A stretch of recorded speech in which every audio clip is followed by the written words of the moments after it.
Welcome to H2K Infosys. H2K Infosys is a e-verify business based in Atlanta, Georgia, United States. We provide 100% job-oriented, instructor-led, face-to-face, true live online software training programs. It also includes access to cloud test lab with software tools. We provide live project for you to work on. We also provide assistance with mock interviews, resume preparation and review, and job placement assistance. H2K Infosys is trusted by so many students across the world. H2K Infosys provides world-class services in IT training with real-time project work for corporates and individuals, special IT training for MS students in the United States, software design, development, QA manual and automation, performance testing and maintenance, IT staff augmentation, job placement assistance, and tech support.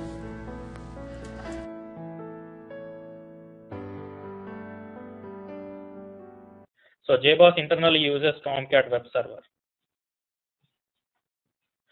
The username and password is admin and admin. So for your logo, it will be admin and admin.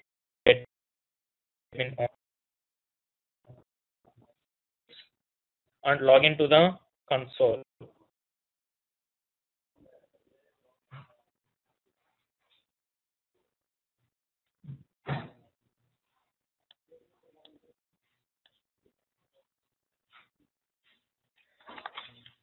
So here in the logs also you can see that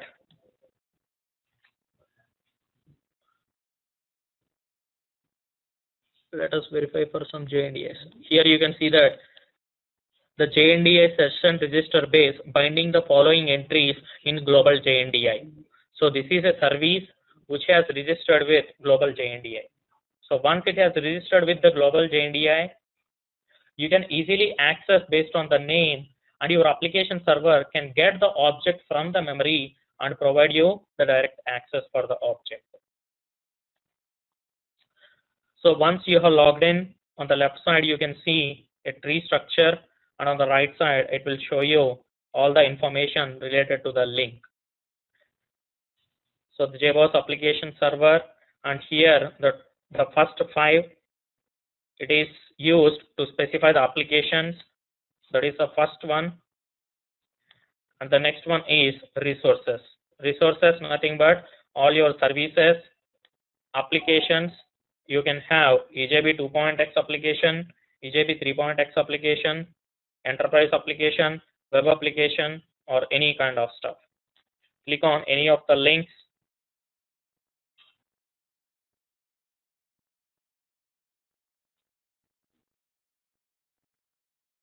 Let's open. Give a second, please.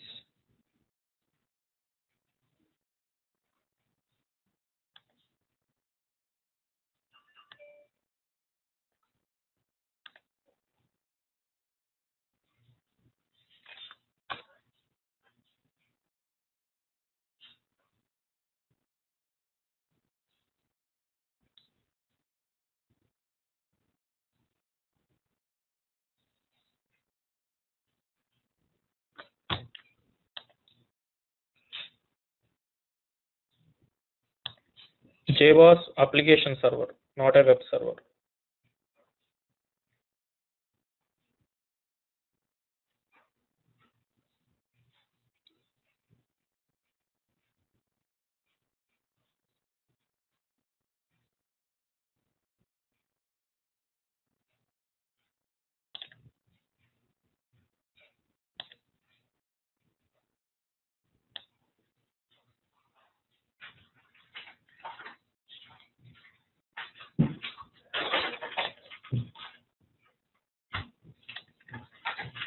Normally, when you click on this particular link, it will show you the applications that are deployed onto the server, and it will consist of one more option to upload a new application as well. But currently, my server is having some issues. That's why it is not displaying properly. And under resources, you can see that it consists of several other stuff, connection factories,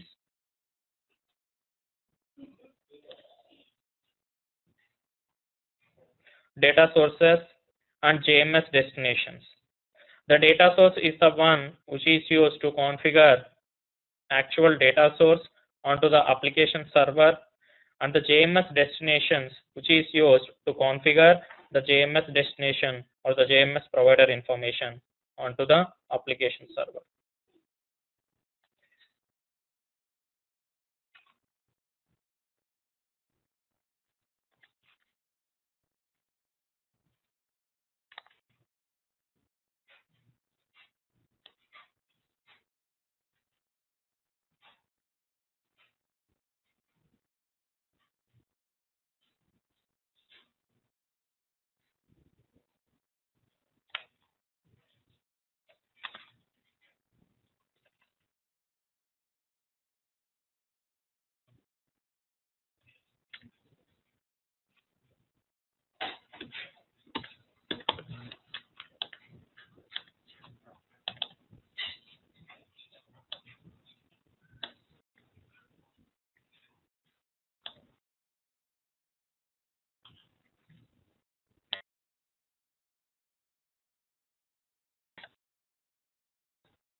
See,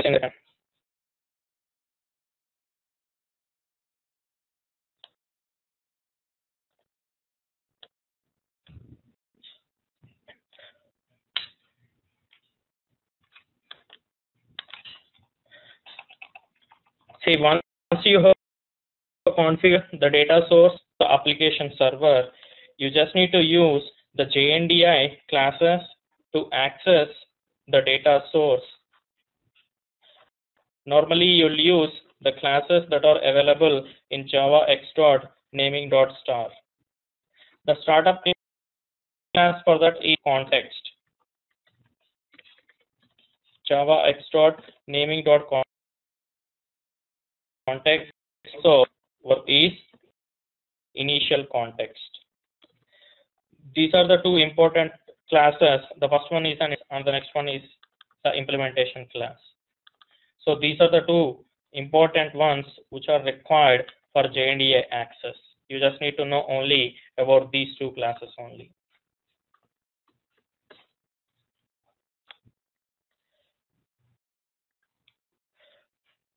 Then Java X.naming.context interface, that is just like the startup interface, which is used to look up any kind of objects on the application server. The initial context is the one which will provide you an implementation nothing but the context implementation, because context is your interface. And initial context, when you are creating the object for initial context, you need to provide certain parameters. There are 3 parameters required. The first one is provider URL. Nothing but you want to contact the application server. The application server, normally application server will run on localhost 8080 or 8090, whichever you have configured. But for your JNDI access, it will start on a default port for JBoss, which is 1099. Whenever you want to access the objects, you are not going to contact your application server on 8080 port. Your JNDI will be going to run on 1099 port. So your localhost 1099 is your provider URL. And the second thing is you need to provide 2 more properties. Along with provider URL, you need to provide 2 more properties related to your application server. Those properties are available within your application server configuration file itself. So currently, go to your JBoss location, go to servers. Currently, I am working on default server, and here you can see that there are several other folders. For each server, either you go for all, it will also consist of same set of folders. Here the important ones are conf folder. Conf folder will consist of all the information related to your services configuration. Here you can see that the JBoss service.xml, log4j.xml, JAXWS catalog.xml, and also here you can see that there is a JNDI.properties file. The JNDI.properties file will consist of certain parameters that are required during your JNDI access. Whenever you want to look up for any kind of object, along with the provider URL, you need to specify these two as well with respect to your initial context parameter setup. The first thing is java.naming.factory.initial. So the implementation of naming context factory. So your JNDI access on the server side will be implemented based on this particular class, org.jnp.interface.naming context factory. So this is the one which will implement or which will provide the global JNDI access. And also naming factory URL packages. So this package will consist of all the necessary classes for naming context factory. So you need to set these two properties as well along with your provider URL. The first one is initial context factory value from your JNDI.properties file and also your URL packages. It's not required for you to remember the name of these names. These are available from your context interface itself. Your context interface will consist of all the static final variables. You can just get the name of the parameters by using your context interface. And once you have created all these properties, you just need to create your initial context object by providing all these properties. The properties are specified by using hash table configuration. So your initial context constructor accepts a hash table. So you need to set all these parameters with hash table key value pair and pass on to your initial context. So once you got the connection to your JNDI provider, you need to look up any kind of object that you want to retrieve. So currently, I want to access the data source. Let us say our data source is employee service or Java DB. Once you have specified that, by providing all these details, the JNDI uses this particular URL and it will ask the global JNDI to look up for this particular object. Then it will look up that particular service and it will directly provide you the top level object. You just need to convert that into the low level. So once you got the data source, you can call the get connection method, and from now onwards, the next step will be same as that of what we have done for our driver manager class. See, this lookup is not only for the data source, any kind of resources, either for EJB access, any kind of remote beans, or for JMS access, or for any other services, you'll just look up for the particular object based on the name which you have configured on the application server, and the application server will provide you the direct access to that object.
So now you can see that the data sources, I clicked on the data sources link.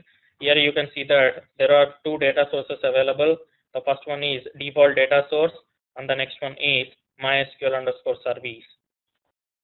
If you click on one of them, here you can see that it is having name MySQL service and the pool JNDI name, the name is also MySQL service, and available connection count 20, and the connection count currently number of connections that are currently in the pool. Currently no connections are given to the application.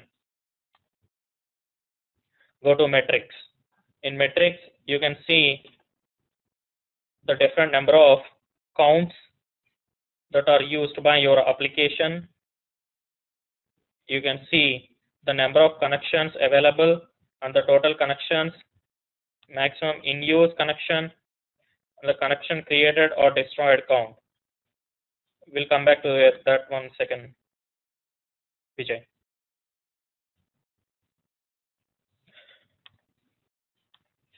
Whenever you want to create a new resource,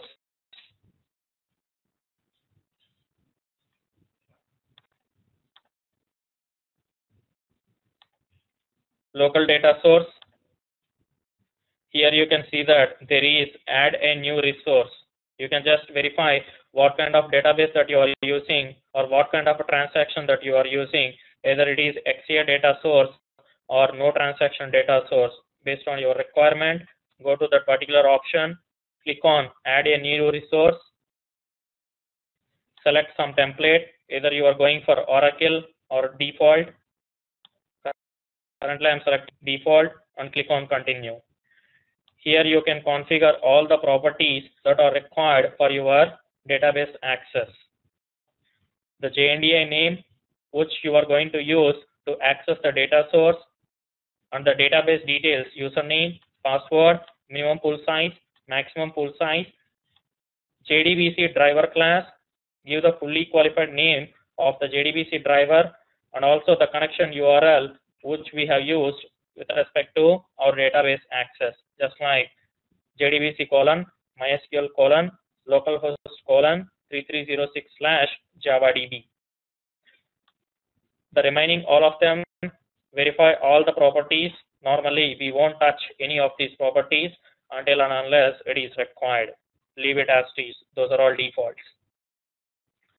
Once you have created a new data source, it will come like this, and once after that click on that, you will see all the properties based on the different tabs.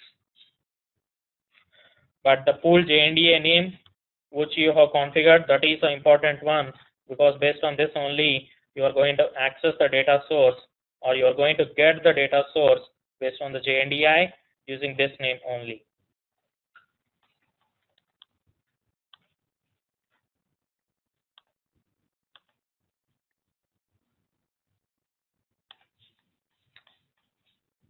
Now come back to our actual stuff.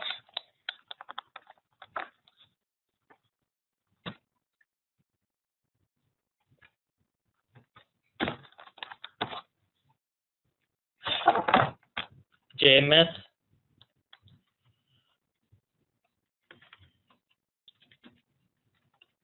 nothing but Java messaging service. When we are discussing between two different modules, or let us say when we are discussing between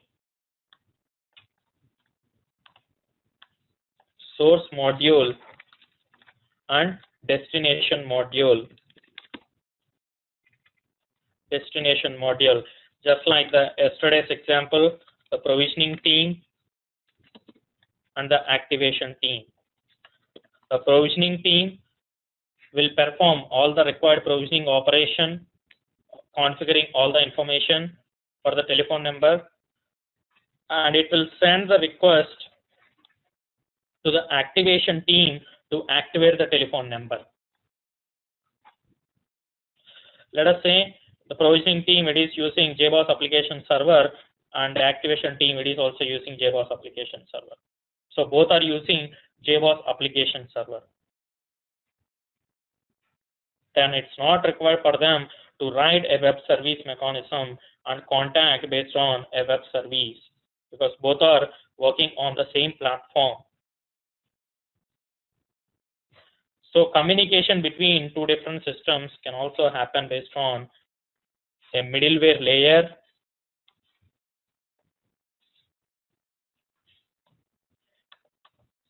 The middleware can be JMS, Java Messaging Service, or MQ, which is nothing but message queuing service provided by IBM Data Power.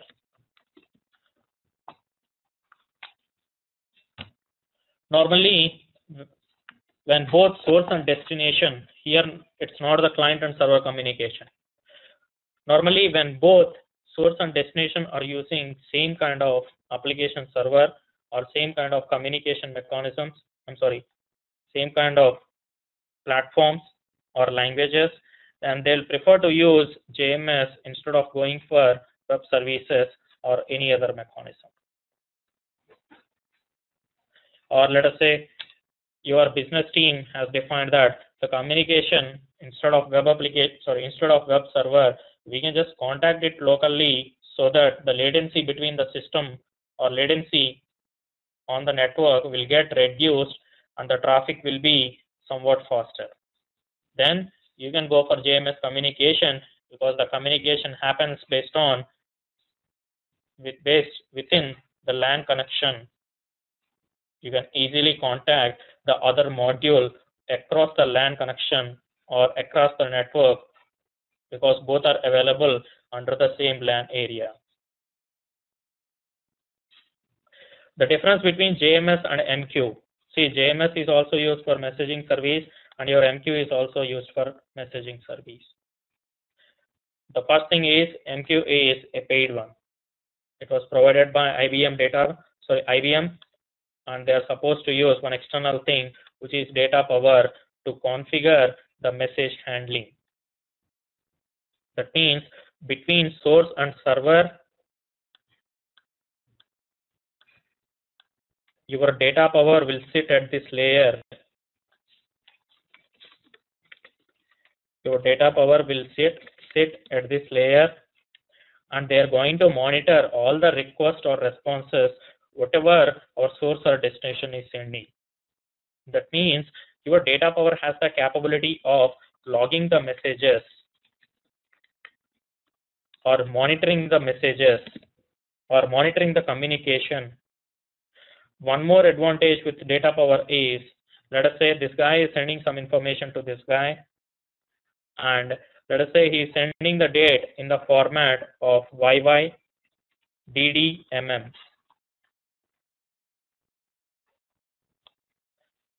But on the destination side, he don't want the data to be represented in YY in this particular format, year, date, month format. He just want only date and month.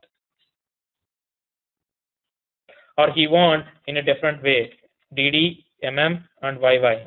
Only year contains only 2 digits.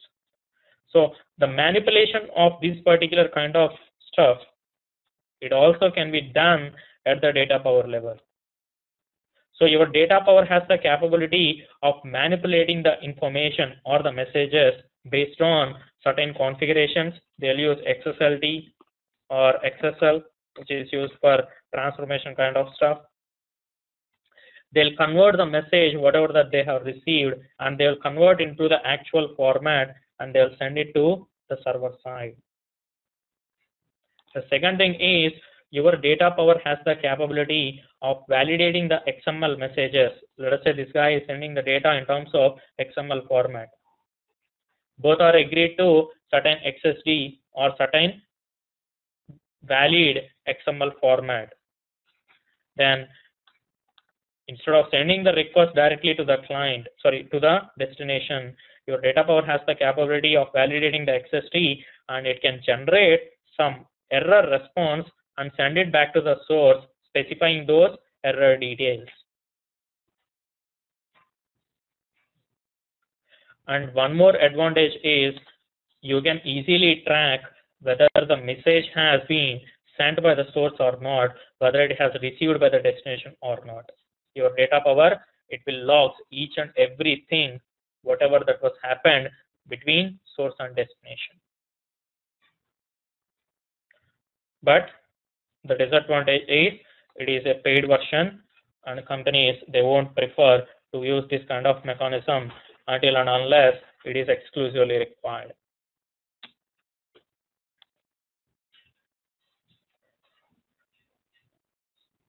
The second thing is, see, this one is not at all required or any application server configuration, because Data Power itself will run on IBM server.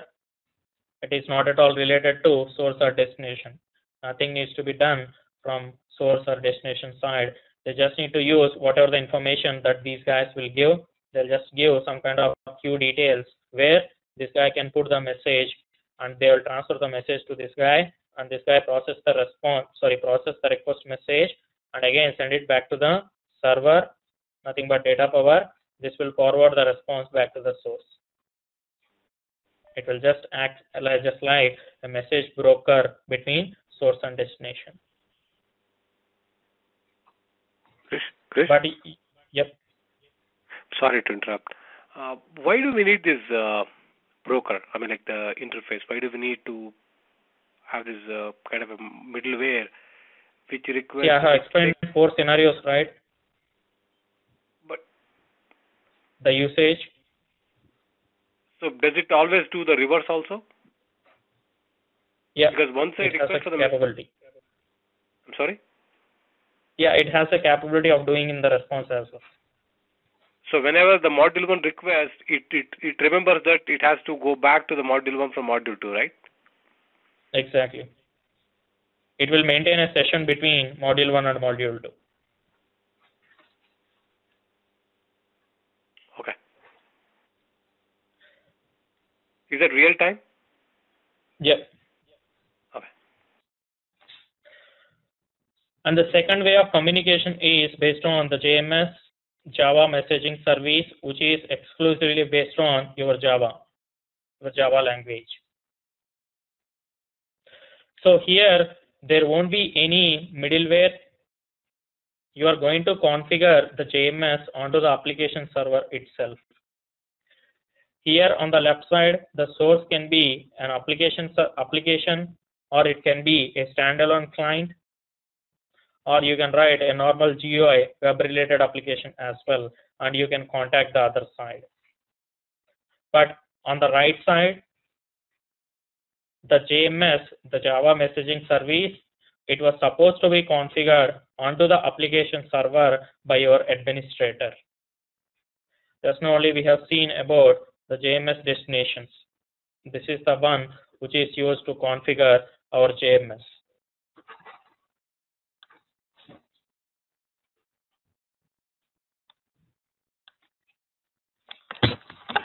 Normally, the purpose of messaging is used. See, normally why we need the communication between source and destination? Because our project, whenever we are working on a big project, we are going to have different systems, or we are going to have different servers, and we need the communication between 2 different systems. Then only we can process all the requests. So normally any kind of project, they will divide in terms of different modules, and we need to have such type of communication between source and destination. So normally the messaging client,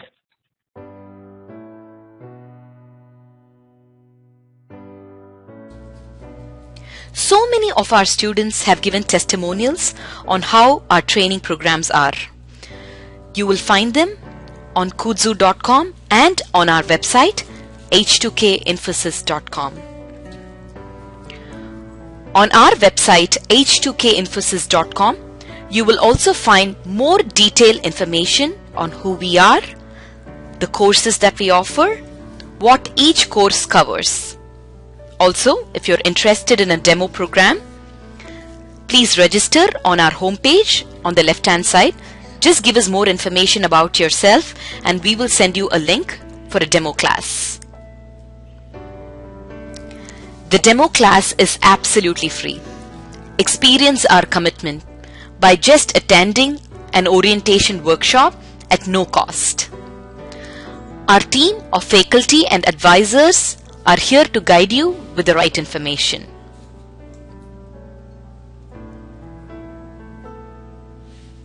If you still have more questions, please feel free to call us. Call us at 770-777-1269. This is a United States number. If you're calling from the UK, call us at 020-337-17615.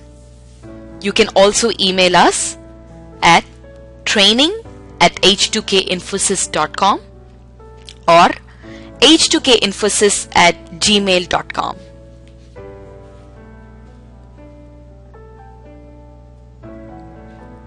Thank you for watching our videos. We wish you a great career in information technology.